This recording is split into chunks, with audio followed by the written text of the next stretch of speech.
Türkmenistanyň düýn 28 awgustda Türkmengurluşyk 2018 atly halkara sergisi we Türkmenistanyň gurluşyk pudagynyň ösüşi atly maslahat açyldy. Şol wagtda metbugatda ýurduň gurluşyk pudagyna ýol berilen ýalňyşlyklar. Bu ugurda giň ýaýrandygy aýdylýan korrupsiýa. Jaý edinmek üçin uly berge abatýan hozalyklar barada gurrun edilmeýär. Prezident Gurbanuly Berdimuhammedow bu çäre münasibetli çap etdiren gotlagyny ýene bir gedek ýurtda alınıp barlayan gurluşyklary yerli gurluşyk materiallary bilen üçin etmek talabyny ýatladýar. Bu talap döwlet dostlarynyň importyň öwrüni tutýan daşary ýurtlary eksport edip boljak önümleri köpeltmek siýasaty bilen bagly. Emma Türkmen hökümetiniň tanqyçylary daşary ýurt firmalary bilen $100 milyon dollarlyk çylşyrymly gurluşyk şertnamalaryna gol çekmegiň dowam etdirilýän wagtyny yerli gurluşyk senagatyny ösdürmegiň kyn boljakdygyny şol wagtda daşardan getirilýän gurluşyk materiallaryna tölenýän altyn pulun arkasynda ýokary derejeli resmiýleriň şahsy wekilleriniň gizlenýändigini öňe sürýärler. Adatlygyň 9 awgustda döwlet eýçiligine media salgylanyp habar berýärler. Daşary ýurt gurluşyk firmalarynyň Türkmen bazaryna täsirini Türkiýanyň Rönesans firmasy bilen baglaşylan $100 milyon dollarlyk şertnama hem gaýtaklaýyn tasdik edýär. Bu şertnama ýurtda aýlyklaryň, pensiýa tölegleriniň gijikdirilýän,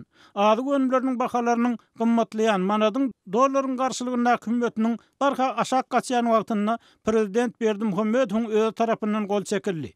Bellemeliýär bu Türkmen bazarının daşary ýurt gurluşyk senagatyna köp derejede garaşly ýagdaýa düşmeginiň daşary ýurt firmalary bilen gol çekilýän $100 milyon dollarlyk gurluşyk şertnamalarynyň diňe soňky misaly bolup durýar. Ondan misal üçin Türkiýanyň prezidenti Recep Tayyip Erdoganyň 2014-nji ýylyň noýabrynda Aşgabatda Türkmen kardeşi bilen geçiren gepleşiklerinden soň aýdan sözlerine laýyklykda Türk firmalarynyň Türkmenistanda durmuşa geçirýän ýa boyun alan taslamalarynyň bahasynyň 42 milyard dollardan geçenligi belli boldy.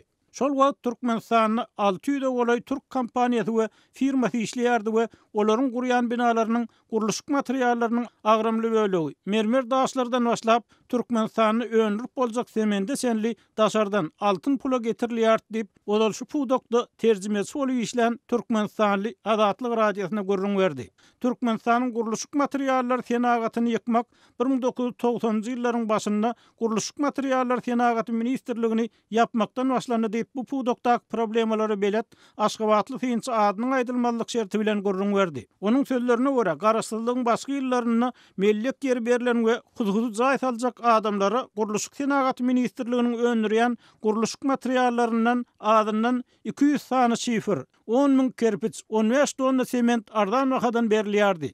Bu adamlara uly kömek bolýardy. Emma soňra gurluşyk pudaw, gurluşyk materiallarynyň sewdasy döwlet emellarlarynyň bir kanun baýlyk toplaýan ýerine urildi. Adamlaryň jaý gurulmagy, jaý satyn almagy Türkmenistanyň taryhyny görülmedik derejede çylşyrymlaşdy. Maşgalalar jaý üçin ummaty uly bergi borja girýärler. Ýönüm ösüş diýip bolmasa gerek diýip 70 ýaşyndaky yerli finçi Adatlyk radiosy bilen söhbetdeşlikde aýtdy.